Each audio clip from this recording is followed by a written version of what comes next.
Barré et Eric Aubert dans la collection Psychomotricité. Donc, ouvrage. Bonjour à toutes et à tous, c'est Petit Bourgeon du blog Chez les Vieilles Branches. Je vous retrouve aujourd'hui pour vous présenter mes lectures du mois de janvier. Alors, pour être parfaitement honnête, je dois vous avouer que je triche un peu, car sur les deux œuvres que je vais vous présenter, il n'y a en fait qu'une seule que j'ai véritablement lue en janvier. Le premier ouvrage, qui est un livre, je l'ai lu il y a 3 ou 4 ans, quand j'ai commencé à travailler en hôpital gériatrique. Alors, juste petite parenthèse, mon chat est dans les parages, donc il va pouvoir entrer dans le champ et sortir. Tout va bien, c'est normal. Voilà, donc je commence tout de suite par le livre Vieillissement et psychomotricité, qui a été publié en 2009 aux éditions Solal. Voilà, sous la direction de Jean-Michel Albaret et Eric Aubert dans la collection Psychomotricité. Si je vous présente cet ouvrage-là que j'ai lu il y a longtemps, c'est parce qu'il s'agit pour moi d'un ouvrage de référence quand on travaille auprès des personnes âgées, car son projet en fait est clairement de regrouper, réunir, faire la synthèse de nos connaissances sur le vieillissement normal et pathologique des fonctions psychomotrices de la personne âgée, sur l'évaluation de ces fonctions et sur la prise en charge rééducative et thérapeutique de la personne âgée en psychomotricité. Je vais juste reprendre rapidement le sommaire, histoire d'en faire le tour. C'est en gros ce que je viens de vous dire.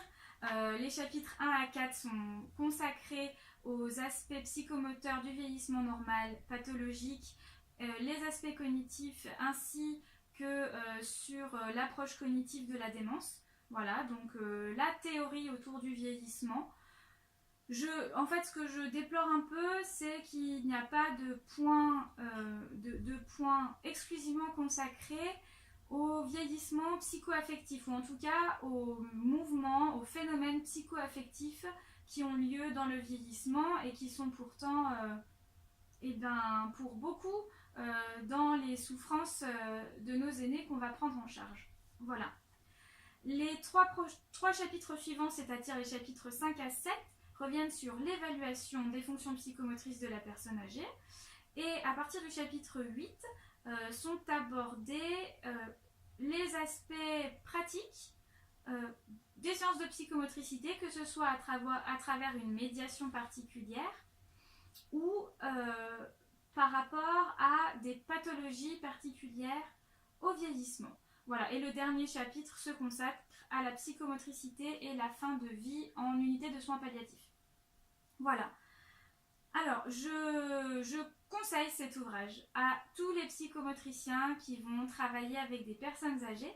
Je le conseille à tous les étudiants qui vont avoir besoin d'appui théorique pour rédiger leur mémoire, leurs études de cas, ou pour tout simplement approfondir certains aspects de l'enseignement, notamment en 3e année d'Institut de formation en psychomotricité. Je le conseille à tous les professionnels, psychomotriciens ou non, qui vont être amenés à avoir des missions de recherche et de formation auprès de soignants ou auprès d'autres professionnels ou que sais-je, sur la thématique de la personne âgée. Et je le conseille à toute personne curieuse qui a besoin de connaissances sur l'organisation psychomotrice des personnes âgées et la prise en charge des troubles psychomoteurs du grand âge. Voilà pour ce premier ouvrage. Je vais maintenant aborder la seconde œuvre, qui est un article. Alors je prends mon ordinateur parce que je ne l'ai pas en format papier, je l'ai juste en photographie d'une photocopie auquel j'ai eu accès. Voilà.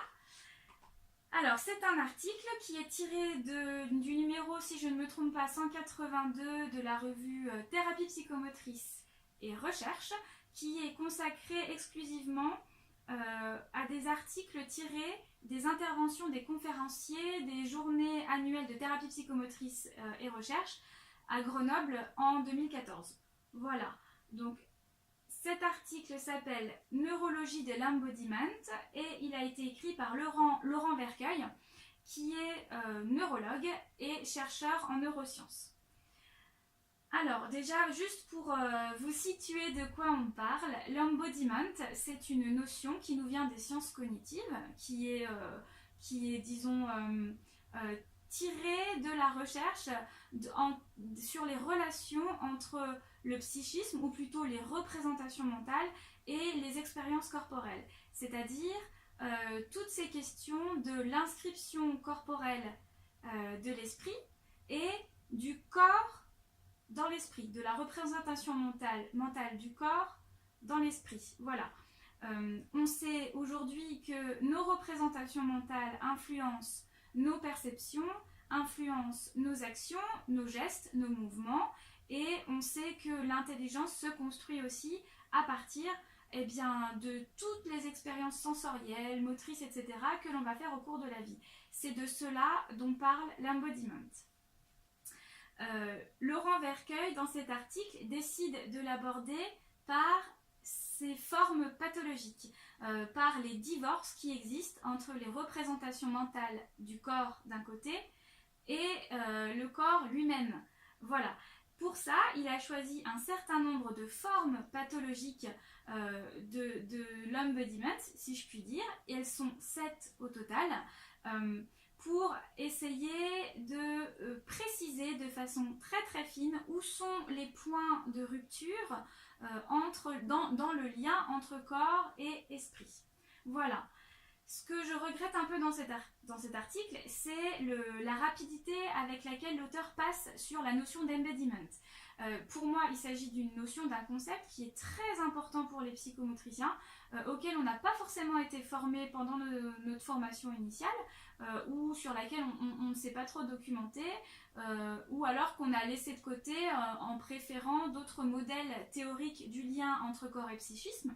Voilà, donc j'aurais aimé un petit peu plus de matière sur le concept d'embodiment, même si ce qu'il en dit en tout début d'article est tout à fait clair et précis et permet de comprendre la suite de l'article. Donc par la suite, voilà, l'article évoque les différentes formes pathologiques du lien entre corps et psychisme et des syndromes qui en fait apparaissent en cas de lésion cérébrale, de traumatisme crânien, dans des situations psychiatriques également.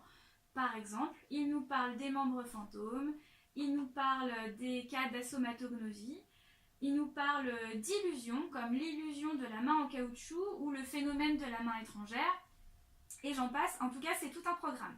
Voilà, j'ai vraiment beaucoup aimé cet article qui m'invite, moi, à un petit peu approfondir mes connaissances sur le schéma corporel et l'image du corps, notamment leurs substrats cérébraux et les tensions et à la fois, je veux dire, la tension qui existe entre schéma corporel et image du corps et leur intrication complète. Voilà pour mes lectures. Oui, avant que j'oublie, Laurent Vercueil tient un blog qui s'appelle Neurobiblio. Voilà, l'adresse c'est neurobiblio.blogspot.fr et vous pouvez retrouver le PowerPoint, enfin le diaporama de son intervention aux journées annuelles de psychomotricité en 2014. Voilà, donc c'est tout pour les lectures du mois de janvier. En ce qui concerne mes prochaines lectures, eh bien, je vais devoir terminer ce que je suis en train de lire avant de pouvoir commencer ce que m'a apporté le Père Noël. Je ne sais pas si vous vous souvenez, j'avais demandé au Père Noël l'œuvre de Babouillek Espé qui s'appelle Algorithme éponyme et autres textes. Eh bien, je l'ai reçu. Voilà. N'hésitez pas à me dire si ce format vous convient, si cette vidéo vous a plu, si vous avez des idées pour améliorer ce type de présentation ou si vous avez envie d'aborder certains sujets. Je m'appuierai avec plaisir sur vos conseils et sur vos idées. Sur ce, je vous laisse et je vous souhaite une bonne journée ou une bonne soirée.